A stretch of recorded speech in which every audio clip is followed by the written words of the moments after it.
دا کارخانه او مارکیټ دغه ځای نه یو بنده تپوس کوي چې قرآن مجید لا ترتیب چا ورکړی دی؟ قرآن مجید باندې دا زبر زیر پیش چا لګولی دي؟ کله یې لګولی دي؟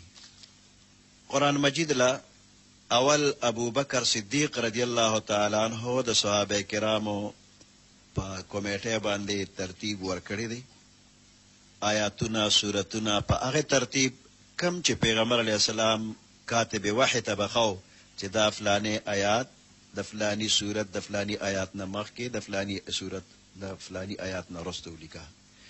نو کاتب وحی صحابه کرامو هغه آیاتونه به لیکل، خو کتابي شکل نو، مختلف سیزونو باندې، کله کاغذ باندې، کله کاڼي باندې، کله سرمن باندې، کله اډوکو باندې به لیکل کېده او په یاد باندې هم و.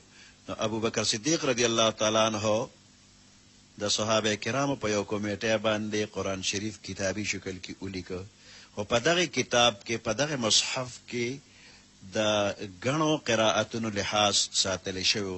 بیا د حضرت عثمان رضی الله تعالی عنہ په دور کې دوباره دی لا یو ترتیب ورکړی شو چې په هغې کې د قریشو د قرائت مطابق لیکل وشو او بیا د هغې مختلف نسخې مختلفو دارالخلافو ته ولېږلې شوې.